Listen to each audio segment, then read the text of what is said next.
wabarakatuh.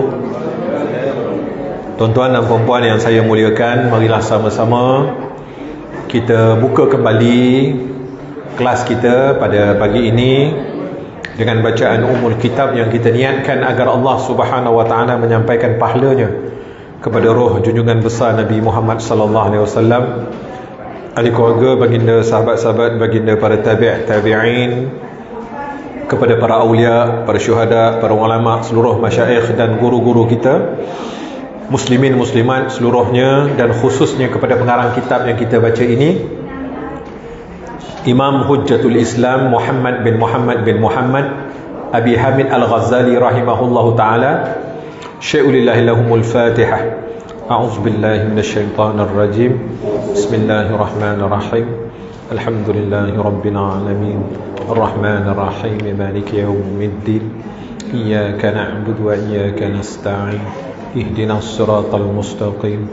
Siratal ladzina an'amta 'alaihim ghairil maghdubi 'alaihim waladdallin. Amin. Alhamdulillah. Nahmaduhu wa nasta'inuhu wa nastahdihi wa nastaghfiruh wa na'udzu billahi min shururi anfusina wa min sayyiati a'malina. Man yahdihillahu fala mudilla lahu wa man yudlil fala hadiya lahu. Wassalatu wassalamu ala Rasulillah wa ala alihi wa ashabihi wa man walah. Allahumma salli ala sayyidina Muhammad النبي الأمي الحبيبي العالي القدري العظيم الجاهي وعلى آله وصحبه وسلم. Tuan-tuan dan puan-puan yang saya muliakan, insya-Allah kita akan sambung kelas kita yang kedua ini dengan membaca kitab Minhajul Abidin, karya ataupun karangan Imam Hujjatul Islam Abi Hamid Al-Ghazali, yang mana kita pun sudah sampai orang khabar hampir-hampir ke penghujung kitab ini, dan mudah-mudahan selepas daripada kitab ini, kalau ada rezeki umur jodoh kita, mungkin kita akan sambung kitab baru. Tadi saya bincang dengan Tuan Haji Asri, tengoklah sama ada kita baca kitab Ihya Ulumuddin ataupun kita baca kitab Hikam Ibnu Athaillah As-Sakandari. Kitab Hikam ni satu kitab hikmah yang tinggi nilainya, dan ialah saya kira macam tuan-tuan dan puan-puan telah pun lama mengaji kitab tasawuf ni, mungkinlah saya rasa sudah sampai masanya kita dedahkan kepada satu peringkat ilmu tasawuf yang lebih tinggi, iaitu kita mengaji kitab Hikam. Mudah-mudahan nanti kita di antara orang-orang yang dibukakan oleh Allah, difutuhkan oleh Allah, ya, untuk memahami rahsia-rahsia ataupun perkara-perkara yang teristimewa dan tinggi dalam agama ini. So benda ni diterangkan dalam kitab Hikam. Baik, kita kembali kepada kitab kita, muka surat 417. Ya, kalau dulu saya masih lagi mengupas tentang bab ujub. Ujub ini ialah seseorang itu merasa dirinya baik, ataupun dalam ta'rif ulama menjelaskan al-ujub ta'ajjaba bi nafsihi, artinya dia merasa heran dengan dirinya sendiri. Maksudnya dia rasa baiklah, dia rasa bagus, ya. Jadi jangan kita ada perasaan baik, perasaan bagus, walaupun memang pada syariatnya kita tengok kita ni dah baik, dah bagus, dah ikut titah perintah Allah, tapi dalam hati kita jangan rasa kita bagus, jangan kita rasa kita baik, apatah lagi kita rasa kita lebih baik daripada orang. Nak banding kita dengan orang, jangan sekali-kali. Walaupun pada syariatnya memang nampak jelas kita seorang hamba Allah yang taat, yang sudah sangat bagus menunaikan segala titah perintah Allah, tapi hati dan perasaan kita tetap mengatakan kitalah orang yang paling banyak dosa, kitalah orang yang jahil, kitalah orang yang kurang adab, kita orang yang tak baik. Ya, pada apa? Ini hati kita dengan Allah. Sebab bila kita ada perasaan yang macam tu, itulah sebenarnya perasaan hamba. Hamba ni macam mana? Allah Ta'ala suka kepada kita kalau kita jadi hamba-Nya. Jadi macam mana kita nak jadi hamba? Kita kena ada perasaan ni. Kita rasa kita banyak dosa, kita rasa kita jahil, kita rasa kita sangat memerlukan Allah, fakir ilallah. Kita rasa kita hina. Kalau kita rasa kita mulia, kita rasa kita bagus, kita itu perasaan orang yang tidak bergantung harap kepada Allah, orang yang sombong. Allah Ta'ala tak suka. Sekalipun seorang itu buat amal ibadahnya banyak, taatnya banyak, tapi dia rasa dia buat ibadah tu, dia rasa kehebatannya, kekuatannya. Jadi Allah Ta'ala tak suka. Kenapa? Tidak ada jiwa hamba. Rasa bertuhan ni tuan-tuan diterjemahkan dengan perasaan kita kepada Allah. Selain daripada kerja buat kita, yakni ibadah kita lah, yang kita lakukan untuk mentaati Allah, itu dari segi zahir. Sebab amal ni dia ada dua, satu amal zahir, satu amal batin. Amal zahir ini kita terjemahkan dengan kerja buat kita yang zahir, sembahyang, puasa, zakat. Amal batin kita adalah gerak hati kita, adalah gerak hati kita. Macam mana tawaduknya kita, macam mana kita rasa fakir, macam mana kita rasa hina, macam mana kita tak rasa bagus, macam mana hati kita ini khusyuk, tawaduk, ikhlas. Itu kerja ataupun ibadah batin kita. Kerja zahir tanpa kerja batin sia-sia. Walaupun cantik ibadah zahir kita, banyak bersedekah, tapi nak nunjuk-nunjuk ke orang, tak ikhlas. Allah tak pandang pun. Walaupun sedekah itu kita beri dengan jumlah yang besar, 1 juta ke 2 juta. Kerana Allah kata, duit kau yang banyak tu aku yang bagi. Tubuh badan kau yang sihat, yang cantik, yang comel-lotel tu aku yang bagi, aku yang buat, aku cipta kau. Kau nak bangga apa dengan apa yang zahir yang aku bagi ni? Sebab itu dalam hadis kursi Rasulullah beritahu, Inna Allah la yanzuru ila suwarikum wala jamalikum, walakinna Allah yanzuru ila qulubikum wa a'malikum. Sesungguhnya Allah Ta'ala tidak melihat pada luaran kamu, pada zahir kamu. Allah Ta'ala tak lihat hebat macam mana kamu. Sebab itu semua kurniaan dia. Kamu cantik ke? Aku bagi kamu cantik tu. Aku cipta. Engkau kaya, aku bagi kaya. Engkau cerdik, engkau itu, engkau ini, keturunan kau mulia, aku yang bagi.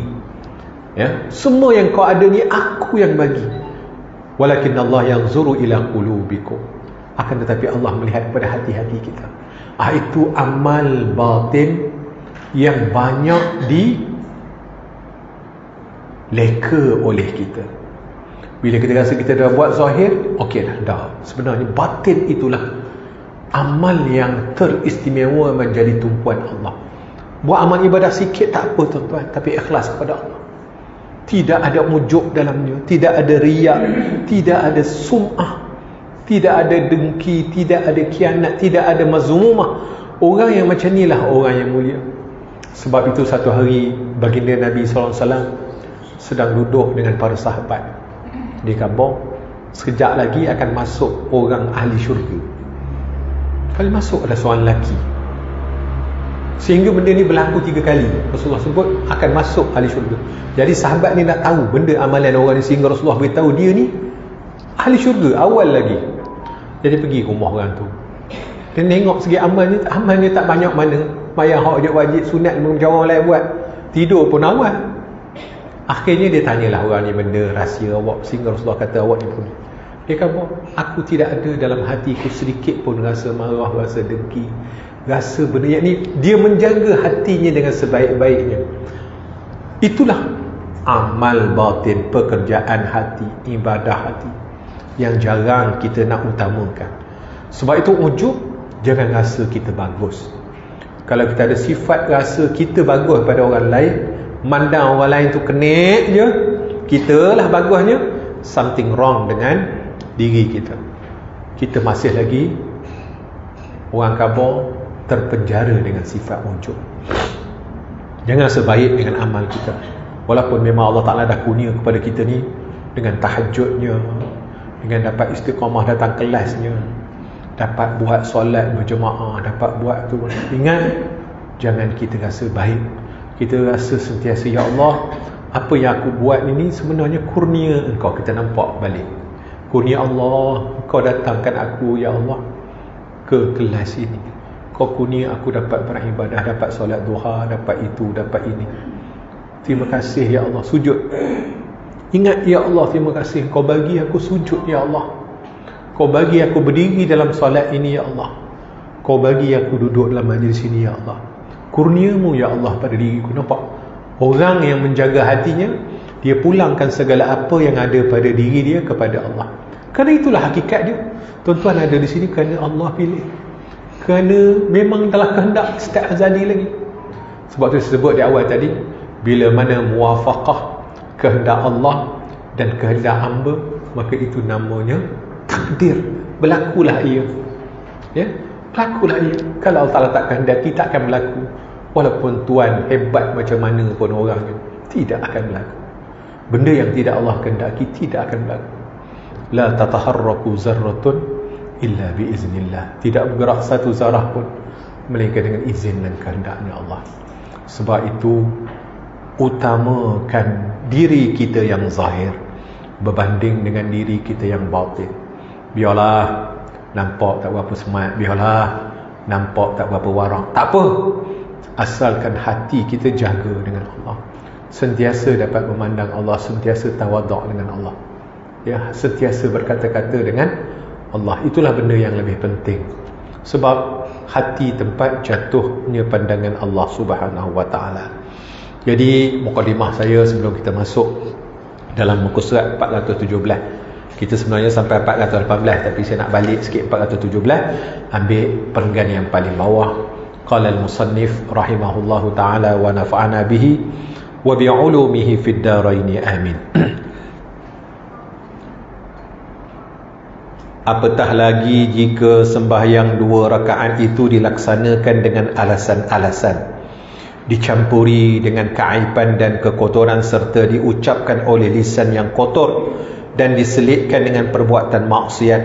Bagaimana islahnya sembahyang yang demikian untuk dipersembahkan kehadirat Allah yang Maha Suci? Kita tahu bahawa bila kita buat ibadah, ibadah itu adalah persembahan amal kita kepada Allah yang Maha Suci.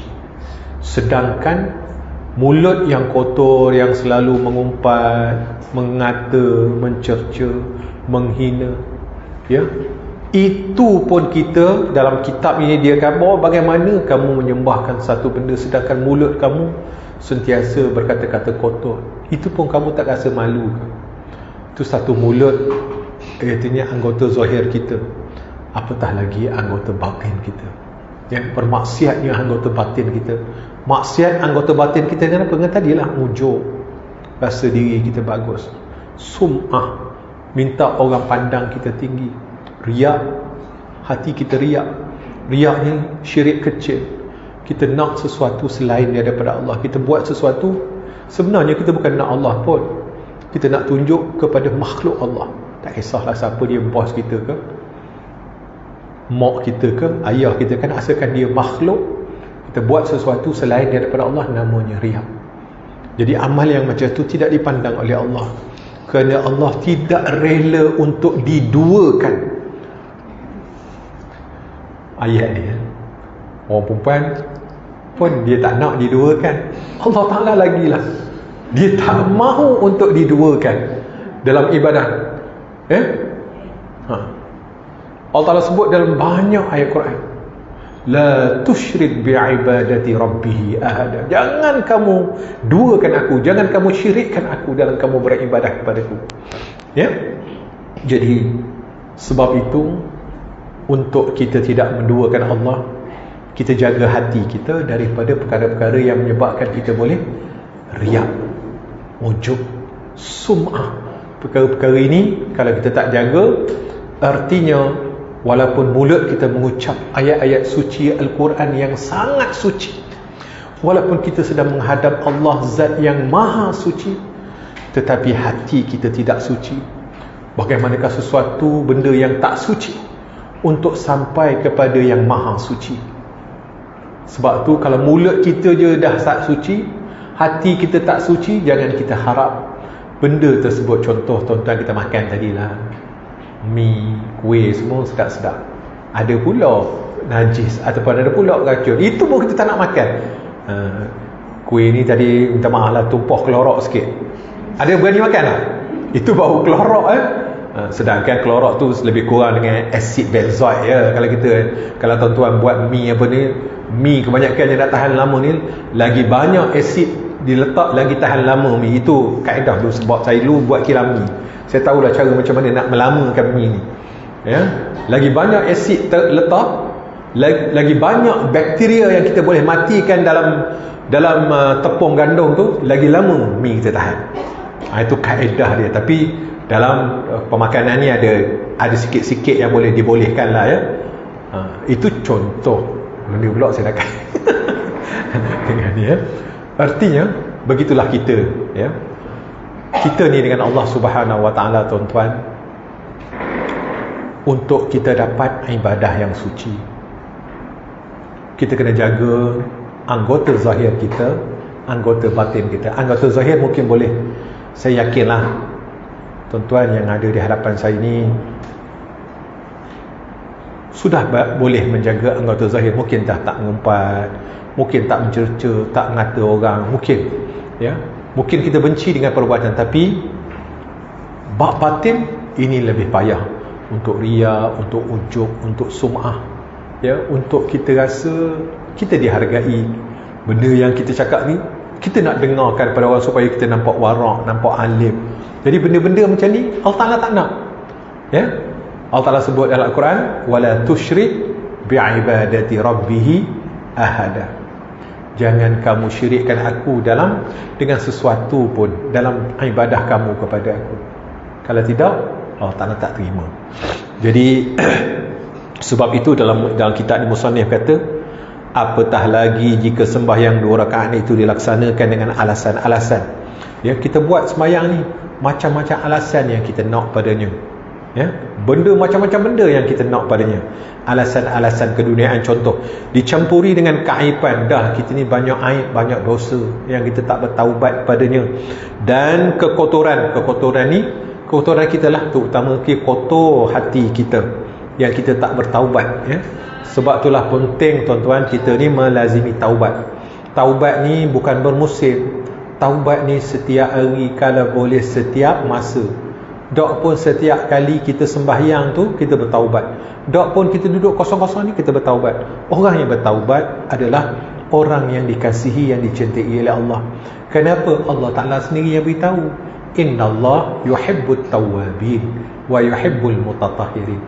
Sesungguhnya Allah mengasihi, mencintai orang-orang yang tawwab. Apa maksud tawwab dalam bahasa Arab? Tengok perkataan tawwab, dia ada sabdu. Tawwab dia taibun seorang, tawwab taibuna plural, singular taibun, plural dia taibuna.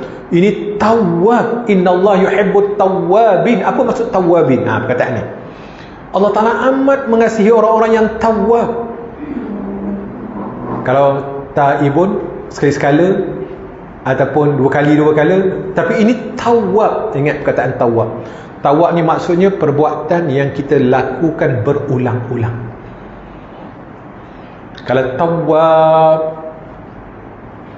tak kisahlah apa-apa asal dalam sirah. Awwab, tawwab, dia ada sabdu menunjukkan kita melakukan perbuatan itu berulang-ulang kali, sentiasa bertaubat. Sokmo. Orang faham kata dia ni sikit-sikit taubat, sikit-sikit taubat ya. Artinya tak padan lepas sembahyang 3 kali dah ya, tak padan. Artinya kita kena khususkan masa untuk bertaubat. Ataupun ada je masa lapang kita bertaubat kepada Allah. Buat dosa, kita rasa benda tu berdosa, jangan tangguh taubat masa tu juga. Ini kata Mullah Malagam, jangan, terus kita bertaubat kepada Allah ya. Taubat ni bukan macam kita faham taubat nasuha. Sekarang aku ni muda lagi, yang orang muda dia mesti nak buat lepas kali, mesti berkali-kali lagi lah buat benda dosa ni. Dah, itu salah faham. Dah tua esok baru nak taubat nasuha. Dah, salah faham konsep tu. Taubat nasuha ni taubat yang sebenar-benar taubat. Bila kita buat, masa tu juga kita bertaubat, menyesal kepada Allah. Taubat tu apa dia? Menyesal. At-taubatu an-nadamah. Kita menyesal, mohon ampun kepada Allah dan menyesal, berazam untuk tidak buat lagi. Itulah taubat. Mana tahu boleh tak? Boleh lah. Mana-mana pun boleh. Tak ucap pun boleh. hati sebut dalam ya Allah, ampun ya Allah segala dosa-dosa aku yang terdahulu masa aku jahil itu ya Allah. Ingat dosa-dosa kita, kita minta ampun pada Allah. Ya Allah, aku ngumpat sahabat aku semalam ya Allah, bukan niat ya Allah, tapi lah dah mengumpat nak buat guna. Ya, dah tergumpat ya. Kadang-kadang kita tak sedar tuan-tuan kita sedap cakap, bukan tuan-tuan je lah, saya pun selalu banyak begitu sedap nak cakap tu memang kita akan masuk dalam perangkap iblis. Benarlah tuan-tuan sabda baginda Nabi sallallahu alaihi wasallam, man kasura kalamuh kasura khata'uh, wa man kasura khata'uh kasura zambuh, wa man kasura zambuh fannar aula bih. Barang siapa yang banyak cakapnya, banyak salahnya. Barang siapa yang banyak salahnya, banyak dosanya. Dan barang siapa yang banyak dosanya, nerakalah yang lebih aula bagi dirinya. Sebab itu tawwab, mudah-mudahan kita Allah Ta'ala jadikan kita kini ini tawwab, ya, orang yang sentiasa bertaubat kepada Allah. Pasal apa? Sebab kita sedar ni tadi, kita ni aibnya, kotornya banyak, dan kita sentiasa buat ibadah kita ni bercampur antara benda yang baik, benda yang kotor. Kita harap Allah Ta'ala terima, sedangkan persembahan kita penuh dengan tadilah ada kelorok pun kita dah tak nak makan, toh lagi campur dengan nampak najis-najis lagi lah, tak best. Tuan-tuan, orang bagi kek daripada secret recipe, sikit secret recipe, kek yang paling sedap sekali lah, cheesecake apa secret recipe, tapi disuruh makan dalam tandas yang tak bersih. Agak-agaknya selera dah. Itu pun tuan-tuan, kek tak bersih, tapi makan. Itu pun tuan-tuan dah tak selera nak makan, tak makan punya. Apatah lagi dalam makanan itu ada. Begitulah tamsilan ibadah kita dengan Allah. Kita tak bertaubat, kita tak mensucikan mulut kita yang zahir, hati kita yang batin daripada janabat, junub batin, junub zahir. Maka kita harap Allah Ta'ala terima amal kita yang bercampur aduk itu. Tuan-tuan fikirkanlah. Nabi kata apa? Lu fikirlah sendiri. Dan inilah yang nak disampaikan oleh musannif kitab ini. Artinya dalam kita melakukan benda-benda yang bercampur aduk itu, kita harap Allah Ta'ala terima. Sebab itu hendaklah kita jadikan diri kita tawwabin, sentiasa kita bertaubat kepada Allah. Kenapa? Orang yang sentiasa bertaubat kepada Allah ni kekasih Allah. Tuan-tuan, tamsilan orang kekasih macam inilah. Walaupun kalau orang tu kekasih kita, contoh apa, anak kita tu kekasih kita lah. Jangan kita ingat suami kita, makwa kita tu kekasih kita. Tak, anak kita tu dia kekasih kita. Berapa banyak anak tuan-tuan buat salah dengan tuan-tuan, walaupun kadang-kadang kesalahan tu sangat besar, dia buat fatal, artinya kesalahan yang besar betul, artinya, tapi tuan-tuan marah ke dia macam mana? Nak tu tak sampai dah. Begitulah bila jadi kekasih kita dengan ni, bila kita sentiasa bertaubat, kita sudah jadi kekasih Allah. Memang kita buat dosa, setiap hari kita buat dosa, tapi kita kekasih Allah. Allah Ta'ala sayang pada kita pasal apa? Sifat kita yang sentiasa bertaubat tadi. Sebab Allah Ta'ala dah jamin, innallaha yuhibbut tawwabin, sesungguhnya Allah sangat mencintai orang yang sentiasa bertaubat. Wa yuhibbul mutatahhirin, dan orang yang sentiasa mensucikan zahir dan batinnya, sentiasa disucikan. Kan jadi kekasih Allah tak pasal-pasal. Tapi tuan-tuan laku salah tak? Memanglah, mana ada manusia tak buat salah. Tuan-tuan jadi malaikat je baru tuan-tuan tak buat salah. Lama manusia, tuan-tuan bukan Nabi, tuan-tuan bukan Rasul, tetap buat salah. Wali Allah besar sekalipun, dia tetap buat salah. Itu ahli sunnah wal jamaah. Siapa kata wali itu maksum tak buat salah, itu Syiah. Tuan-tuan tak pasal-pasal jadi Syiah Isna Asyariyah dan bab wilayah,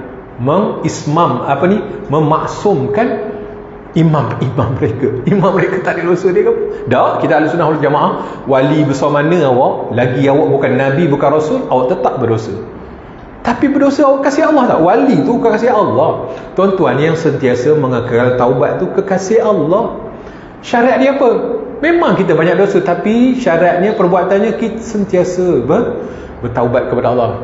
Kan orang yang dikasihi Allah ni, bila jadi kekasih Allah, walaupun kita buat dosa, tuan-tuan, Allah Ta'ala tak kira sangat dengan kita.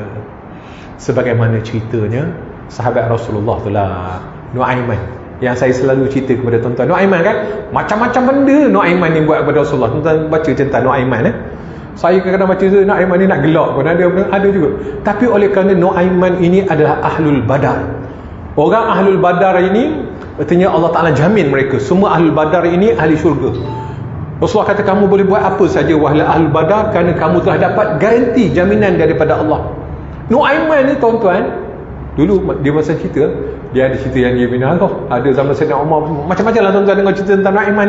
Dia jual apa ni, dia sembelihnya unta apa ni, duta yang datang kepada Rasulullah nak dengar tentang Islam, dia sembelihnya, dia macam-macam dia buat. Tapi Rasulullah dengan Nu'man ni tak marah ya. Nu'aiman ni lah orang yang boleh menceriakan Rasulullah. Kalau ada dia, Rasulullah boleh gelak, rasa ceria dengan Nu'aiman. Tuan-tuan baca cerita tentang Nu'aiman, masya-Allah. Banyak cerita tentang Nu'aiman ni ya. Pasal apa? Dia kekasih. Bukan saja kekasih Allah, dia adalah kekasih Rasulullah. Rasulullah kasih dengan dia. Ya. Begitulah juga tamsilan saya nak buat kita dengan anak kita tadi. Kita dengan anak kita, bukan anak kita buat salah. Tiap-tiap hari buat salah orang kita, macam-macam benda buat. Tapi jadilah kita nak marah-marah juga, tapi marah yang boleh dimaafkan.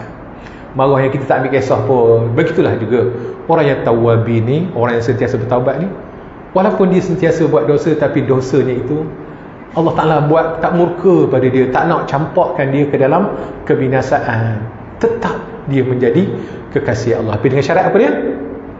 Tawwabin. Syarat dia apa dia?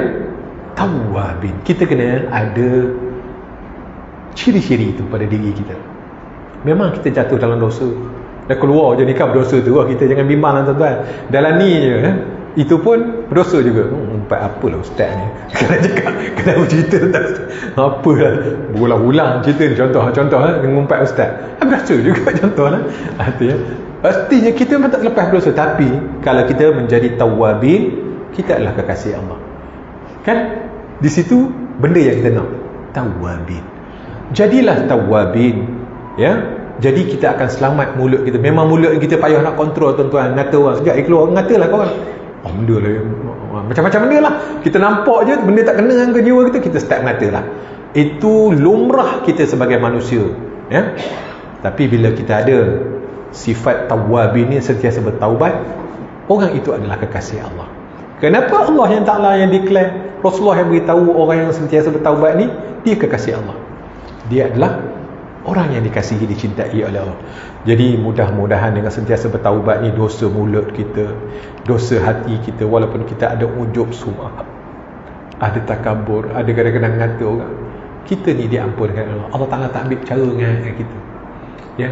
Hamba aku ni, dia sentiasa bertaubat, aku tahu dia ni ya, sikit-sikit jatuh dosa, sikit-sikit buat silap, tapi oleh kerana dia ni orang yang suka bertaubat, melazimi taubat, jadi aku terima amal dia ya. Disebabkan apa? Sebab Allah mencintai orang-orang yang bertaubat, tawwabin. Jadi inilah dia cara kita nak keluar daripada amal yang lisan kotor ataupun hati perbuatan kita kotor ini. Jadikan diri kita orang yang sentiasa bertaubah, barulah sembahyang kita dan ibadah-ibadah kita tu diterima oleh Zat yang Maha Suci, tak bercampur dengan tu. Walaupun buat, tapi Allah Ta'ala memaafkan kita ya. Macam kita makan mi tadilah, kita tahu mi ni ada dia punya preservatif dia, ni lah campur sikit, tapi boleh, yang boleh dimakan, tidak memudaratkan kita. Contoh macam itulah lebih kurang, contoh untuk memudah. Jadi kita makan tak? Makan berkilo-kilo makan mi ya? Berkilo-kilo makan preservatif. Kalau sardin ke benda ke semua, sos ke apalah tuan-tuan sebut kan, semua ada preservatif lah ke, untuk bagi tahan lama apa semua tuan-tuan ya. Makan tak? Makan. Tapi boleh, dia tidak memudaratkan diri kita, dengan syarat jangan makan banyak. Baik. Guru kami mengatakan, fikirlah wahai orang yang berfikiran sihat, pernahkah kamu mempersembahkan sembahyang ke langit seperti kamu mempersembahkan makanan ke gedung-gedung mewah ya. Ini dia suruh kita fikir, sebacam mana kita solat, kita ni akal sihat ke apa? Macam mana kamu mempersembahkan sembahyang ke langit seperti kamu menyembahkan makanan ke gedung-gedung mewah. Artinya contohlah, kalau tak payah banyak lah, tak payah raja minta kita buat makanan lah, hantar ke istana. Kita nak buat makan, contoh pejabat buat, mesti kita nak buat istimewa, nak bagi orang makan ya. Kalau tidak pun, kalau kita tak buat, kita beli sate. Itu biasa gitulah. Beli sate, beli nasi ayam. Tak ada, orang hantar lemper batak. Malam-malam tu lepeh batak ni kira paling malas lah Atau dia beli roti, dia hantar je roti dia sekurang-kurang paling istimewa. Begitu juga dengan kita, dengan solat, ibadah yang kita buat ni, mesti kita nak persembahkan benda yang terbaik, benda yang terbaik. Syekh Abu Bakar Al-Warraq berkata, setiap kali setelah selesai sembahyang, aku selalu merasa malu mempersembahkan sembahyang yang baru aku lakukan, lebih malu dari seorang perempuan yang telah melakukan zina. Tengok, ini wali-wali Allah. Syekh Abu Bakar Al-Warraq ni hebat orangnya, wali Allah. Memanglah wali Allah ni yang menyebabkan seseorang itu menjadi wali, menjadi kekasih tinggi darjat di sisi Allah. Pasal apa? Hati dan perasaan dengan Allah. Makin kita rasa hina, makin kita rasa berdosa, makin kita rasa bersalah, makin kita rasa tak layak, makin tinggi kedudukan kita. Itulah yang Allah Ta'ala angkat kita. Sebab apa? Berdasarkan kepada hati kita. Inilah ilmu yang dibicarakan oleh ilmu tasawuf. Macam mana untuk kita membentuk hati kita supaya menjadi hamba Allah, sebab pandangan Allah itu jatuh pada hati kita. Semasa kita beribadah kepada Allah Subhanahu Wa Taala, bagaimana hati kita. Macam ni Syekh Al-Warraq ni lah, wali Allah ni. Dia khabar masa dia selesai sembahyang, dia rasa malu untuk sembahyang dia tu, untuk diangkat kepada Allah. Macam mana, sebagaimana seorang perempuan yang berzina, yang merasa malu kalau dia tahu dia melakukan zina. Macam tu dia, aku malunya lah sembahyang aku ni, macam mana lah agaknya Allah Ta'ala melihat kepada solat aku ni. Itu perasaan dia. Kita telah bicarakan dulu dalam bab apa, bila kita melakukan satu amal ibadah, dia ada khauf dan roja. Itulah sebenarnya perasaan kita. Kita ada khauf dan roja. Inilah dia. Kita harap sembahyang kita ni diterima oleh Allah, dan kita malu dengan apa kekurangan yang kita nak harap Allah Ta'ala terima, sedangkan kita tahu siapalah aku ni, ya Allah. Aku tahu diri aku ni siapa, tak layak aku ni, ya Allah. Tapi aku tetap berharap. Khauf rojak ni sentiasa ada, kita mengharap Allah Ta'ala menerima, dan kita malu dan kita takut kalau Allah Ta'ala tak terima. Itulah dua perasaan yang mesti ada dalam hati kita. Jangan kita budget best, terima dah sembahyang aku ni, okey dah, aku ni okey dah. Itu rasa baik, itu termasuk dalam ujub. Rasa bagus, rasa tu ke termasuk dalam ujub dalam beribadah. Jangan kita rasa bagus, jangan kita rasa baik, jangan kita rasa tak ada benda dah, selamat dah, aku dah semua dah buat dah, dah sembahyang jemaah, baca Quran. Rasa jangan bergantung kepada amal. Bergantunglah kepada Allah yang menilik akan amal kita. Bergantunglah kepada Allah yang mengurniakan kepada kita dapat buat amal. Bergantunglah kepada Allah yang memberi segala-gala, yang memudah segala-gala kita supaya kita dapat beramal. Sebab itu dalam kitab Hikam disebut,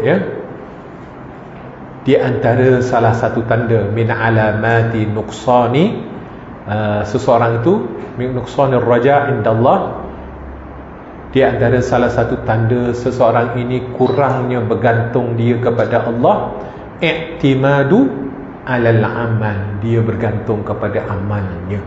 Seseorang yang bergantung kepada amal, dia rasa dia selamat dengan amalnya, sebenarnya orang itu adalah orang yang kurang pergantungannya kepada Allah. Pasal apa? Sebab dia bergantung pada amal.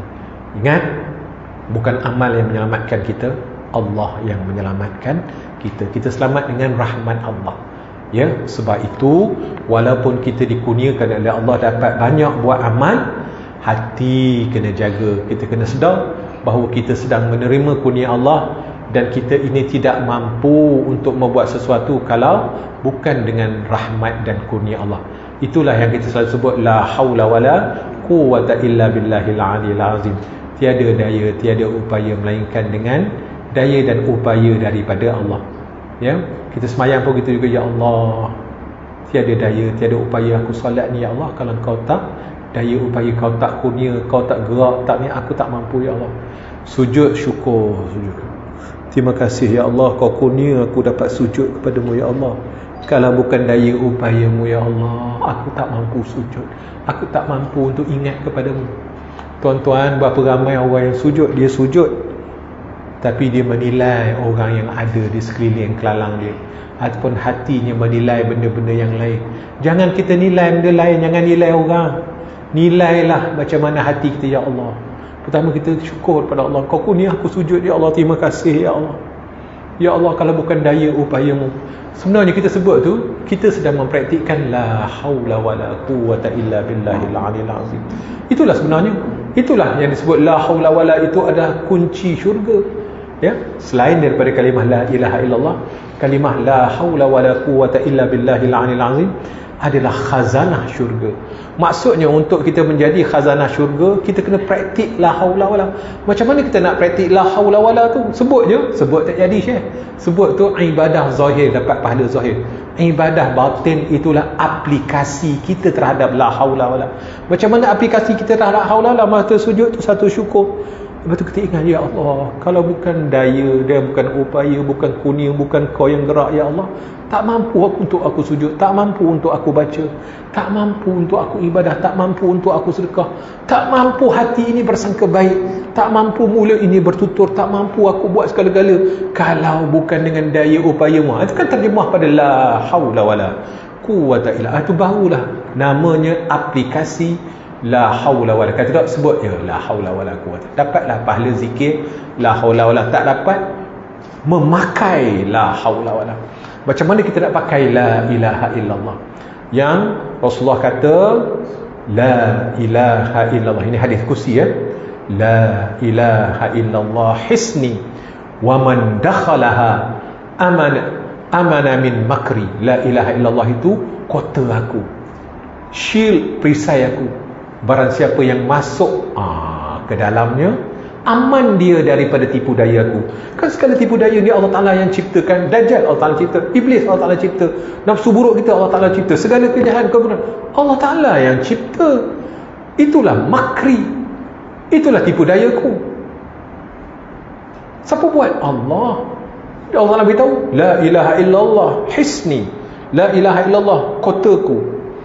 Muhammad dakhalaha, barang siapa yang masuk ke dalamnya, amina min makri, aman dia daripada tipu dayaku. So macam mana kita nak masuk dalam la ilaha illallah? Sebab tu dalam kita mengucapkan la ilaha illallah, la itu amal zahirnya. Amal batinnya, la ma'bud bihaqqin illallah, tiada yang aku sembah dengan sebenar-benarnya melainkan Allah. Ubah sama-sama. La maqsud illallah, tiada yang aku maksud dalam hidup aku, tiada aku tuju dalam hidup aku, hanya engkau ya Allah. Yang paling tinggi disebut la mawjud illallah, tidak ada wujud dengan sebenar-benar wujud melainkan wujud Allah. Ini bagi orang-orang yang telah Allah Ta'ala sampaikan kepada dia tidak melihat sesuatu perkara melainkan dia melihat Allah sebelumnya, semasanya dan selepasnya. Tidak ada wujud melainkan wujud Allah. Semua yang menggambarkan ada yang alam ni, semuanya menceritakan tentang wujud Allah. Maksud wujud Allah sebelumnya apa? Lah, tidakkah benda itu telah ditakdirkan maksudnya apa? Ilmu Allah dah qadim lagi azali, lepas tu diputuskan dengan kehendaknya. Itu sebelum benda tu berlaku, itulah ilmunya memandang, itulah kehendaknya. Bila diputuskan kan kita melakukan ni dengan kudrat yang terjalli daripada kudrat Allah. Kalau Allah Ta'ala tak kudrat, tak gerakkan kita, kita tak bergerak. Nampak kesan daripada perbuatannya Allah. Dan ke mana perginya setelah tu? Kembali kepada Allah. Inna lillahi wa inna ilaihi raji'un. Amal kita ni kan kembalinya kepada Allah. Tapi kalau kita rasa kita buat ke, Allah Ta'ala kata forget it. Sebab engkau tak nampak aku, engkau buat bagaimana? Engkau tidak bertuhan, tak rasa bertuhan. Kan banyak ibadah kita buat rasa amal kita tak rasa bertuhan pun, buat ikut-ikut je, tak mementingkan kita punya dalaman kita, bagaimana kita mempraktikkan la haula wala tadi. Macam mana kita nak praktikkan la ilaha illallah? Sebut la ilaha illallah. Sebelum kita dapat praktik la ilaha illallah tu dalam kehidupan kita sehari-hari, mesti ada latihan dia. Latihan dia tu zikir lah, la ilaha illallah. Sebab tu kena banyak zikir la ilaha illallah. Bila banyak zikir la ilaha illallah ni sehari-hari, ya, kalau orang yang ada bayang zikir, dia memang zikir la ilaha illallah ni dia tak tinggal. Zikir Allah, Allah, Allah tu zikir dalam hati. Allah, Allah, Allah, Allah, Allah. Sebab tu bila semayangkan takbirnya, dia terus benda tu jalan. Sebab kita dah rutin jalan. Allah, Allah, Allah, Allah, Allah. Ya, itu dari segi zikirnya. Dari segi rasanya macam mana? Itulah rasa tadi. La haula wala quwwata illa billah, saya cerita kepada tuan-tuan tadi, ya. Tidak ada wujud melainkan wujud Allah. Tidak ada kehendak melainkan Allah. Tidak ada kudrat melainkan. Itu kita menafikan. La ilaha illallah. La ilaha illallah. Tapi dalaman kita apa? Tidak ada wujud melainkan wujud Allah. Tidak ada kudrat melainkan. Tiada yang artinya segala sifat 20 tu kita boleh bawa dalam penghayatan zikir kita. Cuma kita je tak faham. Bila kita dah bawa sokmo-sokmo tuan-tuan, itulah yang akan lekat. Tiada yang memberi manfaat melainkan Allah. Mulut sebut la ilaha illallah, penghayatan kita tidak ada yang memberi manfaat melainkan Allah, tiada memberi mudarat melainkan Allah, tiada yang memuliakan melainkan Allah, tiada yang menghina melainkan Allah, tiada yang menghidup melainkan Allah, tiada yang memati melainkan Allah, tiada yang mengenyang melainkan Allah. Lah, semua kita nafi sebab nafi. Bila kita tengok pada sesuatu, automatik benda tu akan datang pada diri kita. Tidak ada memberi manfaat melainkan Allah, tak ada yang menghidup melainkan Allah. Benda tu terus datang, penghayatan tu terus datang pada apa siapa? Sebab kita dah buat sokmo-sokmo dia punya praktik zikir itu, penghayatan. Mulut berzikir, hati kita mengamalkan tafakkur. Tafakkur tu artinya kita dapat cuba mengaplikasikan makna daripada sebutan kita. La ilaha illallah ni sekurang-kurang maknanya tiada Tuhan melainkan Allah. Itu paling kurang ya. Yang lain tu banyak lagi.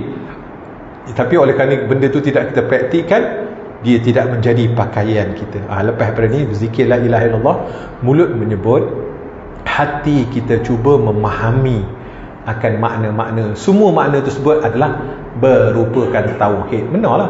Tiada yang beri manfaat. Memanglah Allah je yang memberi manfaat, Allah je yang memberi mudarat. Benda lain boleh? Tak boleh. Obat tak beri manfaat, tak beri mudarat melainkan Allah. Obat tu apa dia?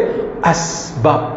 Asbab itu jangan lupa kepada musabbibul asbab, yang menciptakan sebab musabab itu Allah. Kita agungkan sebab, ubat ni bagus benar. Tak nampak musabbibul asbab, tak nampak yang menciptakan asbab. Terhijab kita. Kita nampak apa? Makhluk yang berkuasa, nampak makhluk yang memberi manfaat, makhluk yang memudarat. Jadi bila kita nampak benda-benda yang seumpama ini tuan-tuan, jadi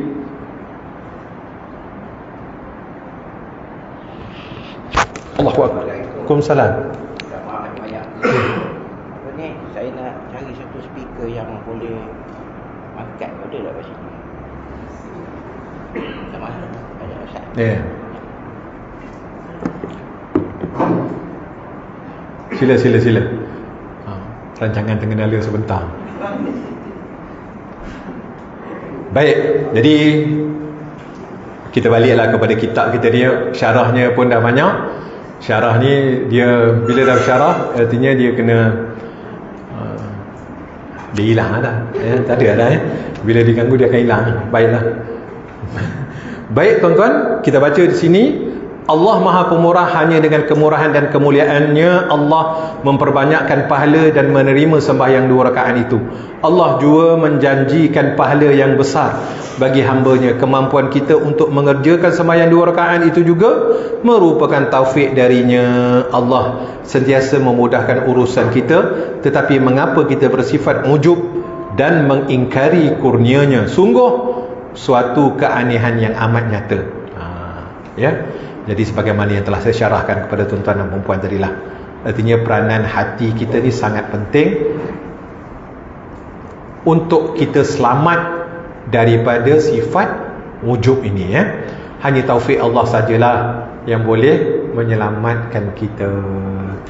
Taufik Allah saja yang boleh rahmat dan taufiknya boleh menyelamatkan kita. Baik, perkara seperti ini tidak sepatutnya terjadi kecuali terhadap orang jahil yang pendek pemikirannya dan orang buta mata hatinya.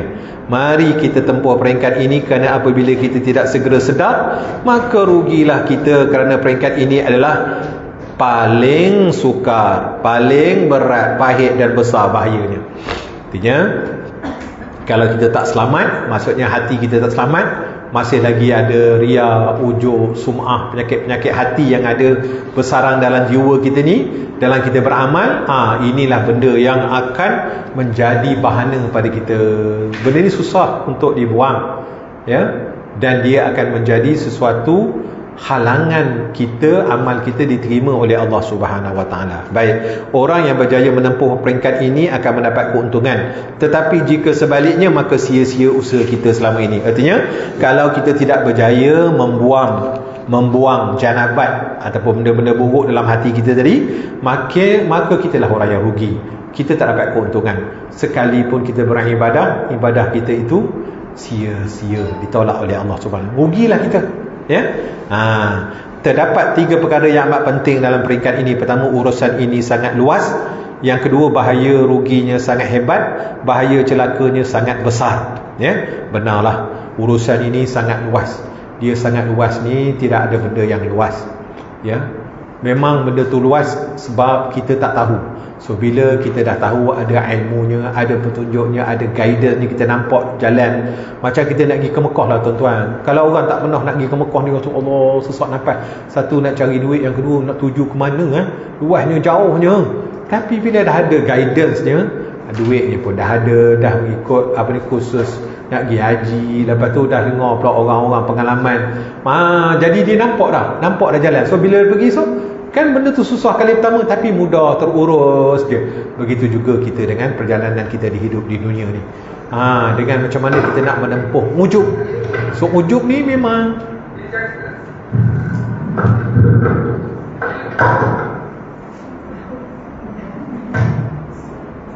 kan kita punya masuk sana. Kita punya masuk sana, boleh. Lalu kan tak tahu siapa dengar, siapa bercakap. Okey, ya. Begitulah tamsilan macam kita nak pergi ke Mekah. So bila ke Mekah tu, walaupun urusan ini sangat luas, nak pergi ke Mekah tu urusannya sangat luas, sebab kita tak tahu, menanya jauh pada kita. Lepas tu kita tak dapat bayang dia untuk orang kali pertama. Tapi bila kita dah ada ilmu, kita dah ada beri petunjuk, dah jumpa dengan orang pula, kan mudah. Sampai pula sana ada pula orang tukang bimbing kita, kan mudah walaupun payah. Begitulah juga dengan sifat ujub kita ini, ya. Memanglah untuk membersihkan jiwa kita daripada penyakit-penyakit rohani ini urusan yang sangat luas. Tetapi sekiranya kita dibimbing, kita belajar ilmu, maka yakinlah tuan-tuan, benda yang susah itu akan jadi mudah. Benda yang lampau luas itu akan jadi terarah dan tersusun kepada kita, ya. Kadang-kadang kita tak tahu macam manalah cara untuk kita mempraktikkan la haula wala tadi lah. Adakah sebut je la haula wala quwwata illa billah. Jadi sebut itu satu lagi macam mana kita nak mengasimilasikan, nak mempraktikkan. Macam mana kita nak duduk dalam la haula wala, macam mana kita nak duduk dalam kalimah la ilaha illallah. Kita kan seorang tahlil, start dari kecil lagi dah tahlil je, la ilaha illallah. Tapi adakah kita bawa penghayatan la ilaha illallah tu dalam hidup kita? Tiada memberi faat melainkan Allah, tiada memberi mudarat melainkan Allah, tiada mengangkat melainkan Allah, tiada memulia melainkan Allah, tiada itu melainkan Allah. Kan bila nampak tu praktis. Rupanya ini praktis kalimah la ilaha illallah. Nafi isbat, nafi isbat. Nafi segala makhluknya, isbat Allah lah itu. Allah lah ini. Allah lah mengenyang. Allah lah yang menghilangkan dahaga. Allah lah yang melihatkan aku. Allah yang mendengarkan aku. Allah yang menghidupkan aku. Allah memudah. Bukan duit, bukan makanan, bukan air, bukan Allah. Nak mengisbatkan Allah, itulah baru betul-betul mengesahkan Allah. Itulah namanya mentauhidkan Allah, baru betul. Kalau tidak, dalam semayang pun kita mensyirikkan Allah kalau kita tak faham. Pasal apa kita rasa kita buat? Betul tak? Kita rasa kuat kita, daya upaya kita. Tapi daya upaya yang macam mana, kuat yang macam mana? Bagi orang yang dah tahu, orang yang dapat mempraktikkan la ilaha illallah, nafi dan isbat, dia tahu. Orang yang dapat mempraktikkan kalimah la haula wala tu, dia tahu. Sekali daya, sekali upaya ni tidak akan mampu dia, melainkan dengan daya upaya Allah. Baik.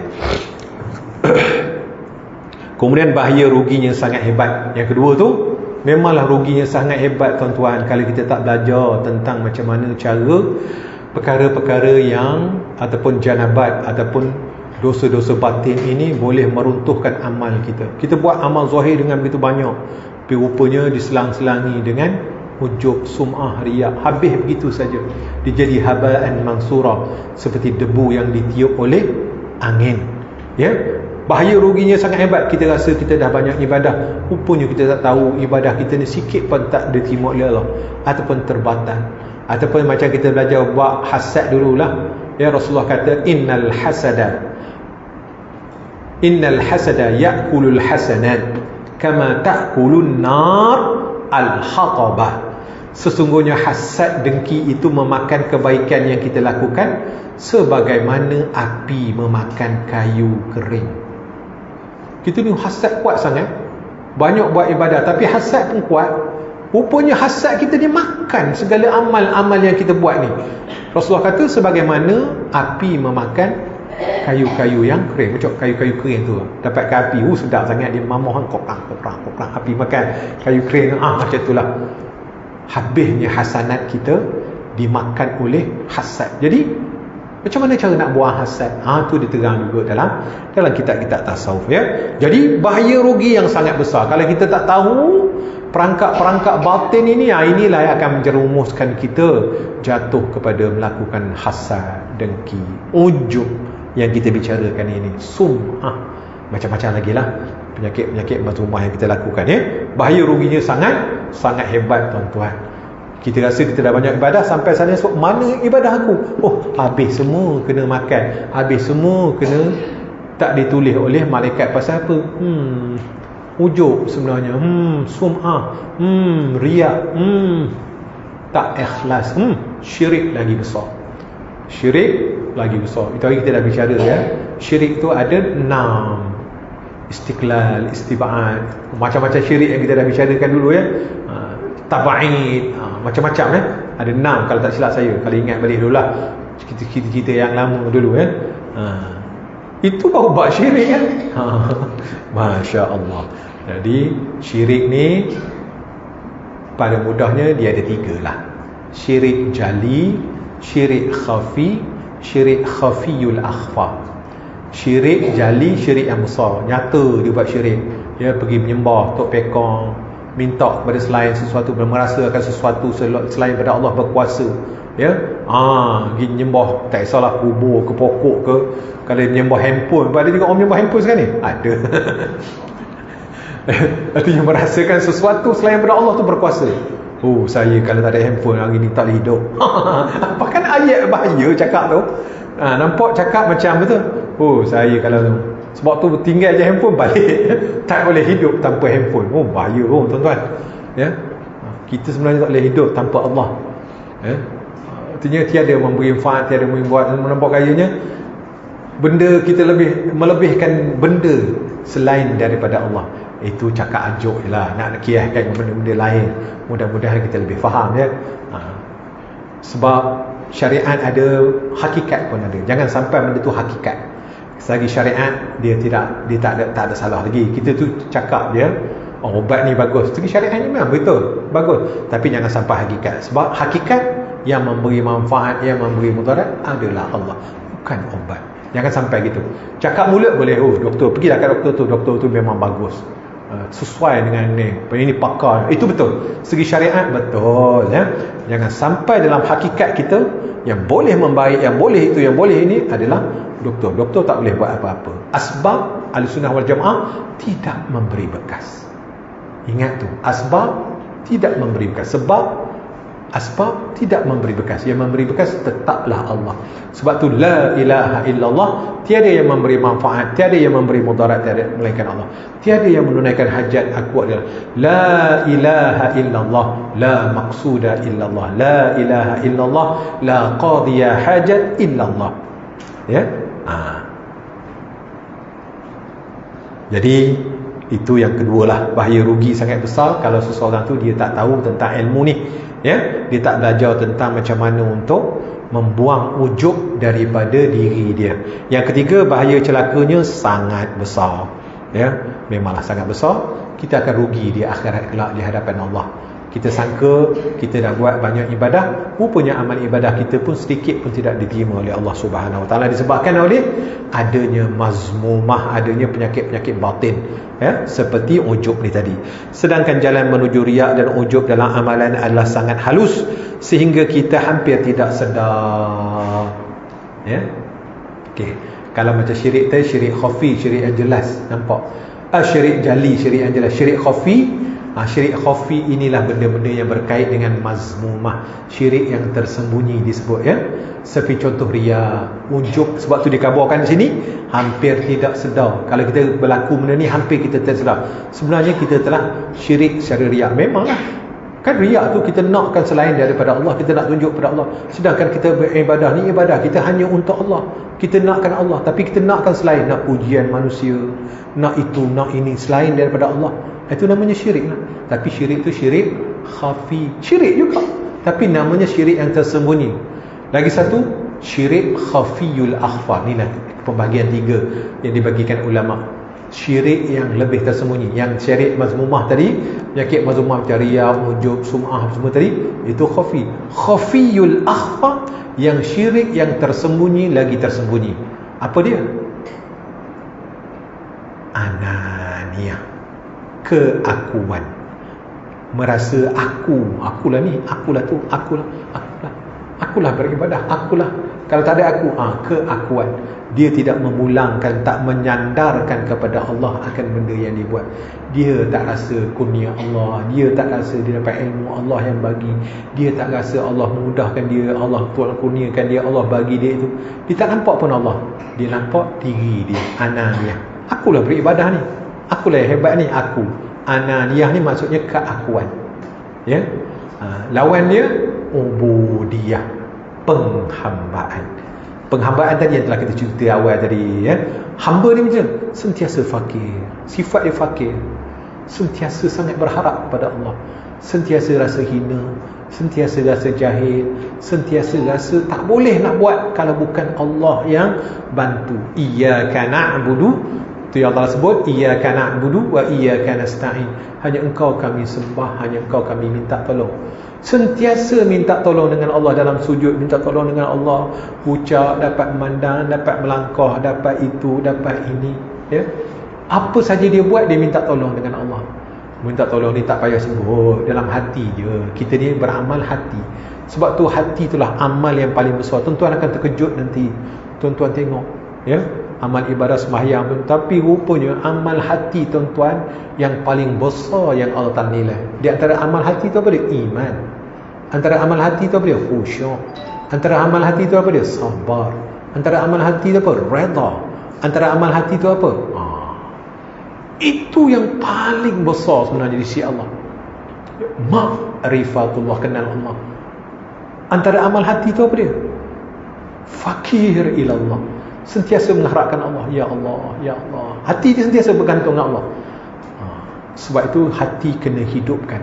Cara nak hidupkan hati, banyak sebut nama Allah dalam hati, ya? Sebab itu Allah sebut, idza dzukirallah wajilat qulubuhum. Bila sebut Allah, gementar hati mereka. Nak hidupkan hati, kena gementarkan hati. Cara dia, Allah. Sebut Allah, ingat Allah, connectkan hati kita dengan Allah. Nampak fakir, Allah tak, ya Allah engkau kurnia, terima kasih. Terima kasih. Syukur dia, ya Allah, ampun ya Allah, aku dosa ya Allah. Hati, dia tak perlu sebut, hati dia bercakap. Sentiasa 24 hours hati dia bercakap dengan Allah. Itulah hati, perasaan kita sentiasa hidup dengan Allah.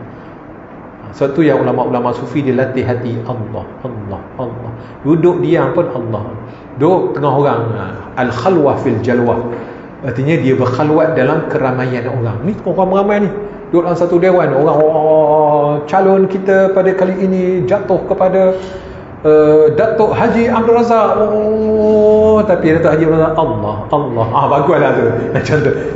Datuk Haji Asri, kita punya calon. Tapi Datuk Haji, Allah, Allah. Dia tak terkesima pun, ya. Dia sukalah, tapi hatinya lebih suka memandang kun, terima kasih ya Allah. Tak tahulah ya Allah, kalau kau tak bagi aku bantuan, aku tak boleh pikul amanah ni ya Allah. Bantu aku ya Allah. Ni calon ni. Kalau ada calon ni, wali Allah dia, ya. Bergantung kepada Allah. Undilah dia, tuan-tuan. Kalau ada calon ni, wali Allah dia. Sebab dia tak, ya, dia memanglah, tapi dia pergantungan dia pada, dia tak suka dia suka pada Allah, dia bergantung pada Allah. Ya Allah, aku belum tentulah amanah ni, kau pilih aku untuk mikir amanah ni. Dia nampak Allah Ta'ala beri pada dia amanah. Ya Allah, bantu aku untuk fikul amanah ni ya Allah. Orang mengharapkan aku ya Allah, sedangkan aku ni, kau tahu ya Allah siapa aku.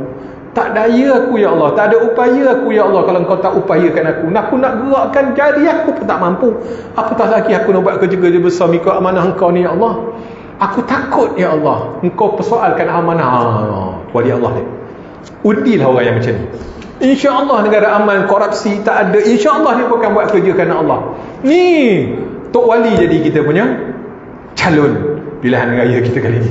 Tapi masalahnya tak jumpa tu lah. Orang yang takut kepada Allah, dia akan buat kerja sesungguh-sungguh hati dia, ya? Dia akan buat sesuatu tu sebaik mungkin. Kenapa? Dia tak nak, dia tak mengharap pun pujian manusia. Dia bukan buat kerana manusia, dia buat kerana Allah. Payah nak dapat macam ni, ya? Sebab tu sahabat-sahabat Rasulullah lah kita punya teladan. Kan sahabat-sahabat Rasulullah tu di offer jawatan, semua tak nak mereka. Ada Rasulullah calonkanlah saya untuk jadi governor di sini. Ada kita dengar macam tu. Kalau ada pun Rasulullah kata engkau tak mampu untuk amanah ni. Rasulullah beritahu dia, ya, engkau tak mampu, ya. Tapi kalau nak juga Rasulullah kata Rasulullah akan ingatkan gini-gini. Tapi kebanyakan sahabat tu tak ada yang offer gini, semua tak nak mereka kalau boleh, ya. Pasal apa? Dia tahu amanah, ya. Tapi orang yang macam ni bila dia serahkan amanah, inilah orang yang Allah berserta dengan dia. Kerana dia tu memang berharap pada Allah. Dia sedar diri dia sentiasa bergantung. Bila sentiasa bergantung pada Allah, inilah rahmat, inilah bantuan Allah Ta'ala turunkan. Inilah yang Allah Ta'ala akan memenangkan. Ini yang Allah Ta'ala kata, kalau kamu perang dengan dia, kamu perang dengan aku. Itulah betul berperang dengan Allah Ta'ala. Sebab kekasih dia, wali dia. Allah waliyul muttaqin. Allah lah penolong kepada orang-orang yang bertakwa. Baru betul, ya, nak dapat bantuan Allah, jadi orang yang bertakwa, ya.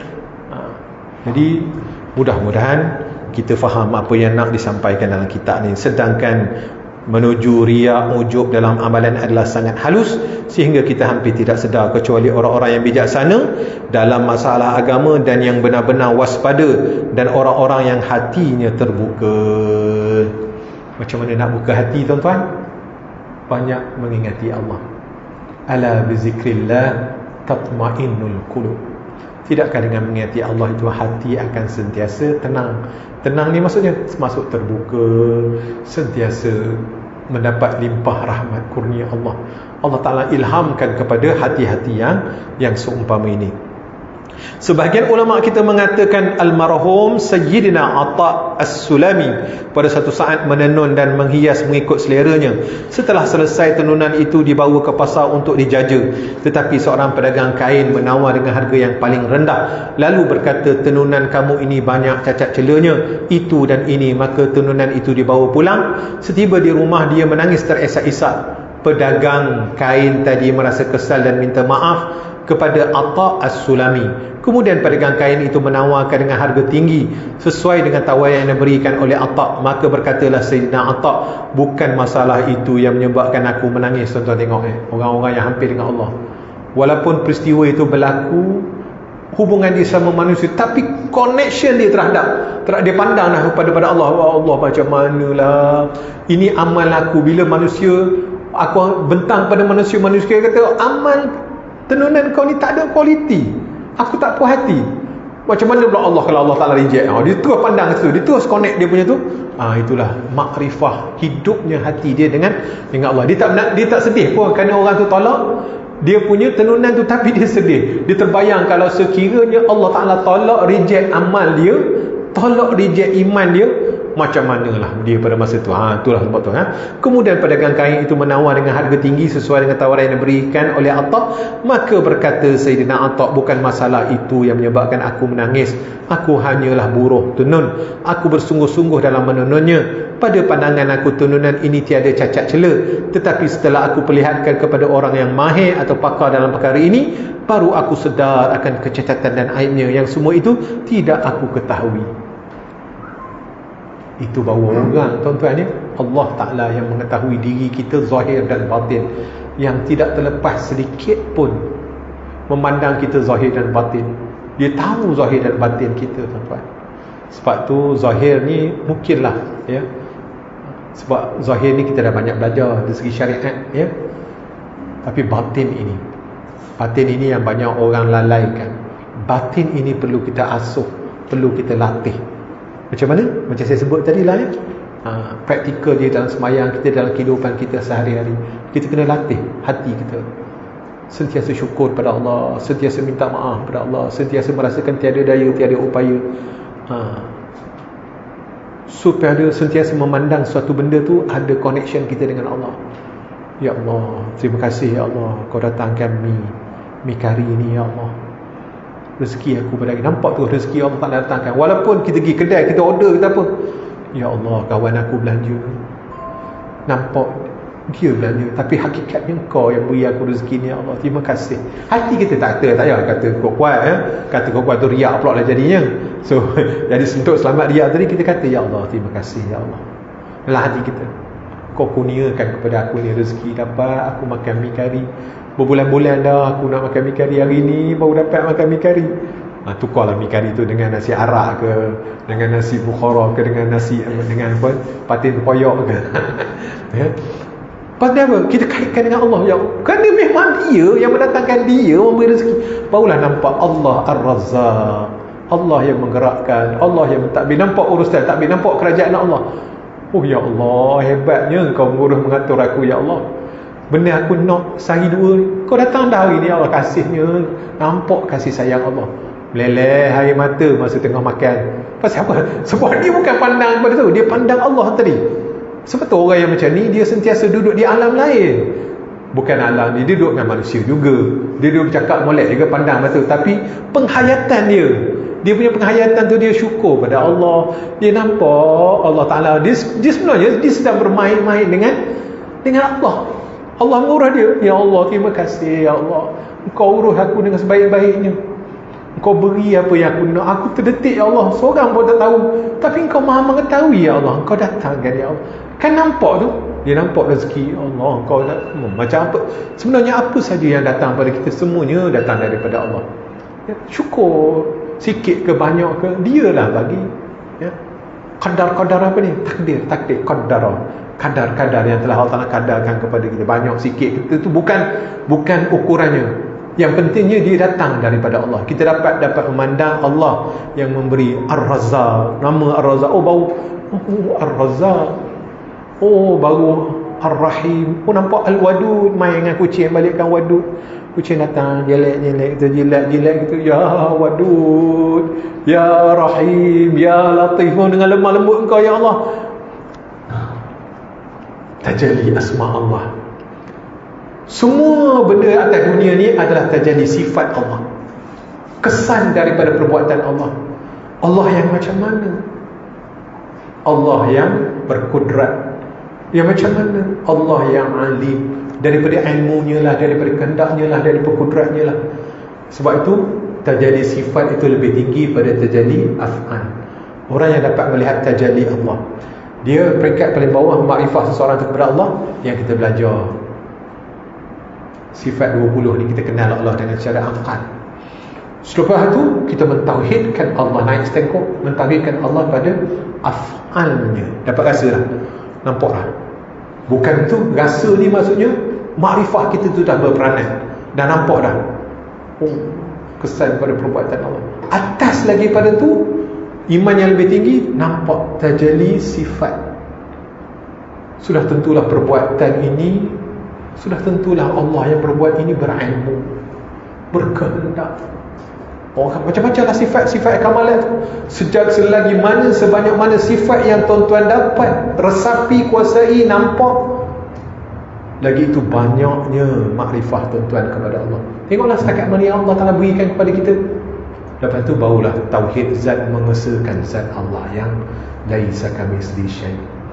Itu sebab tu kita belajar tahu mengesahkan Allah, dia mengesahkan Allah pada af'alnya, mengesahkan Allah pada sifatnya, mengesahkan Allah pada zatnya. Tapi kita belajar tadi mengesah itu mengesahkan Allah pada zatnya, mengesahkan Allah pada sifatnya, mengesahkan Allah pada af'alnya. Tapi sebenarnya dia mengikut perjalanan kita ni. Tauhid yang paling bawah tu tadi, kita mengenal Allah secara ilmiah, yang kita belajar tadi, ilmu tauhid.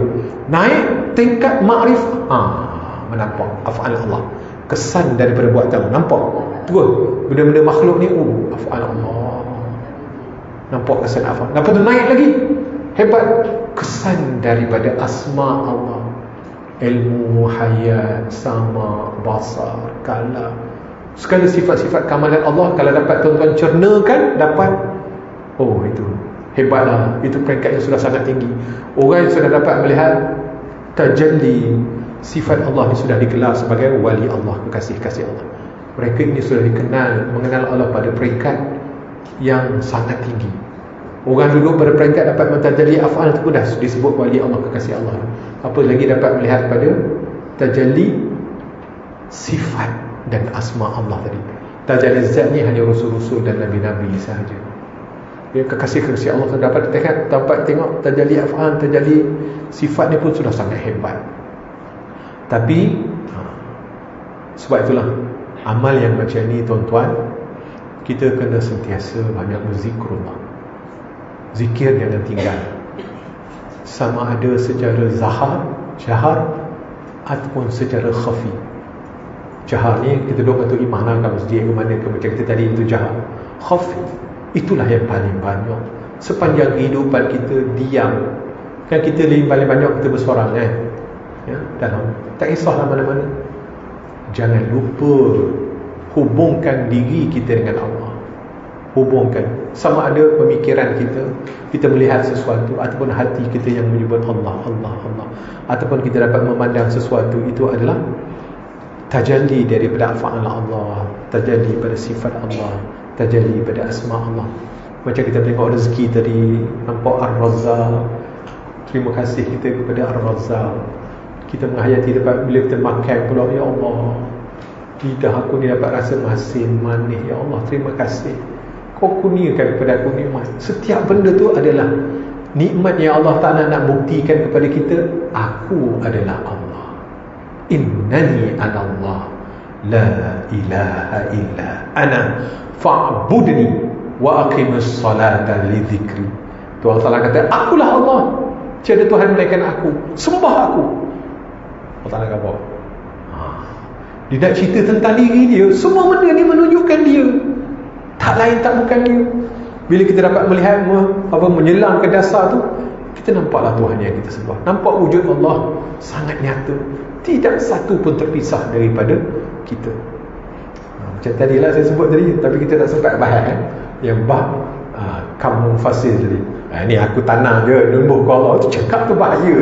Dia rasa seolah-olah dia buat, nanti yang bab numbuhkan tu baru Allah Ta'ala ambil peranan. Kalau Allah Ta'ala tak gerakkan awak tu, boleh macam tu. Tak menghilangkan awak tu, boleh ada ilham nak pergi tanam. Tak gerak mana Allah? Allah Ta'ala sentiasa bersama kita. Wa huwa ma'akum aina ma kuntum. Allah Ta'ala sentiasa berserta kamu barang di mana adanya kamu. Fa aina ma tuwallu fasamma wajhullah. Kemana saja kamu menghadapkan muka kamu, di situ wajah Allah, tanda keagungan, kebesaran, kesempurnaan Allah. Tidak terpisah dengan kita, ya, zahir maupun batin. Wallahu a'lam. Aqulu qawli hadza wa astaghfirullahal azim li wa lakum. Wassalamu alaikum warahmatullahi wabarakatuh. Jumpa lagi. A'udzubillahi minasyaitanir rajim. Bismillahirrahmanirrahim. Alhamdulillahirabbil alamin. Wassalatu wassalamu ala asyrafil anbiya wal mursalin sayyidina Muhammadin wa ala alihi wa sahbihi ajma'in. Allahumma ij'alna minat tawwabin. اللهم اجعلنا من التوابين.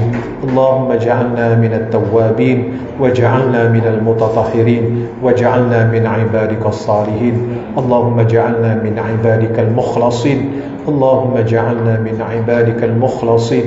اللهم اجعلنا من عبادك الصادقين. اللهم إنا نسألك حبك وحب من يحبك والعمل الذي يقربنا إلى حبك. اللهم اجعلنا من المحبوبين وأبعدنا من ديوان البعداء والمطرودين برحمتك يا أرحم الراحمين. اللهم أدخلنا في زمرة المقربين وأدخلنا في زمرة بغير حساب. اللهم أرنا الحق حقا وارزقنا اتباعه وأرنا الباطل باطلا وارزقنا اجتنابه. ربنا هب لنا من أزواجنا وذرياتنا قرة أعين واجعلنا للمتقين إماما. ربنا آتنا في الدنيا حسنة وفي الآخرة حسنة وقنا عذاب النار. وصلى الله على سيدنا محمد وعلى آله وصحبه وبارك وسلم والحمد لله رب العالمين. تقبل الله منكم.